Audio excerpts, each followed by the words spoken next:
بے رنگ ڈرامے کی اگلی قسط میں آنے والا ہے ٹوسٹ، جیسا کہ میں نے پہلے ہی بتایا تھا کہ شہریار اور آئمہ کی شادی رکواتے رکواتے ایمل خود بے ہوش ہو جائے گی اور پھر اسے خوشخبری ملے گی کہ وہ ماں بننے والی ہے۔ اتنے عرصے سے وہ جس خوشی کی خبر کی منتظر تھی وہ ملے بھی گی کب؟ شہریار کا نکاح ہو چکا ہوگا تب آئمہ کے ساتھ، اور اب اس گھر میں ایک نئی جنگ چھڑنے والی ہے۔ شہریار کو ایک بیوی اپنی طرف کھینچے گی اور دوسری بیوی اپنی طرف۔ وہیں شہریار کے سامنے جب عفان یہ خبر لاتا ہے کہ جس اولاد کی خاطر تم یہ دوسری شادی کر چکے ہو وہ اولاد تمہیں ایمل بھابھی سے ملنے والی تھی، تھوڑا صبر تو کر لیتے، اور شہریار کے تو چہرے کا رنگ فک ہو جاتا ہے۔ وہیں آئمہ حیران پریشان کہ یہ سب کیا ہو گیا، اس کا نکاح ہونے کی دیر تھی، یہ خبر ابھی آنی تھی۔ وہیں ایمل گھر واپس آتی ہے، اسے خوشی کی خبر ملتی ہے تو وہ روتی ہے، اس اولاد کی خاطر شہریار نے دوسری شادی کر لی، اولاد کی خوشی سے اب مل رہی ہے۔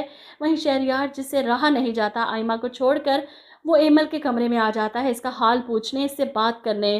وہ جس کنڈیشن میں ہے، شہریار کو جتنی خوشی ہے وہ بیان نہیں کر سکتا، لیکن نظریں نہیں ملا پا رہا ایمل سے کہ وہ کیا کر بیٹھا ممی کے دباؤ میں آ کر۔ اگر تھوڑا انتظار کر لیتا تو شاید ایمل کو یہ دکھ نہ دیتا کبھی۔ وہیں ایمل اسے اپنے قریب آنے سے روکتی ہے کہ چلے جاؤ ادھر سے۔ کتنا منع کیا، کتنا روکا میں نے تمہیں، کتنا روئی، کتنا سمجھایا شہریار، لیکن تم نے میری بات نہیں سنی۔ آئمہ سے نکاح کر لیا ہے نا تو جاؤ اپنی بیوی کے پاس، چلے جاؤ یہاں سے۔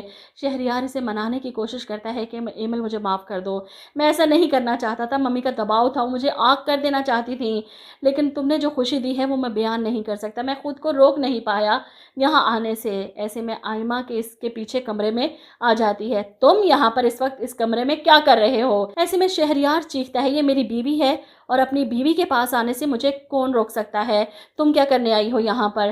جس پر آئمہ چیختی ہے یہ سوال تو مجھے آپ سے کرنا چاہیے کہ آپ کیا کرنے آئے ہیں یہاں پر اور کس کی اجازت سے آئے ہیں؟ جس پر شہریار کہتا ہے اپنی بیوی سے ملنے کے لیے مجھے کسی کی اجازت کی ضرورت نہیں، سمجھی تم؟ ایسے میں آئمہ پہلے ہی دن اپنی اصلیت ظاہر کر دیتی ہے، بیوی میں بھی ہوں آپ کی، اپنی نئی نویلی دلہن کو اس کے کمرے میں چھوڑ کر آپ یہاں آ گئے، شرم نہیں آتی آپ کو؟ آئمہ کے اس لب و لہجے پر شہریار بہت جلد اس سے دور ہونے والا ہے، لیکن ایمل شہریار کو اب قبول نہیں کرے گی، وہ اپنے ہونے والے بچے کے ساتھ یہ ظلم نہیں ہونے دے گی کہ اس گھر میں اس کے آنے سے پہلے اس کے دشمن موجود ہیں، اور مجھے لگتا ہے کہ وہ شہریار کو چھوڑ کر اپنی ماں کے گھر چلی جائے گی، اور جس بات کا شہریار کو دکھ رہے گا کہ اپنی محبوب بیوی کو خود سے دور کر دیا اس نے۔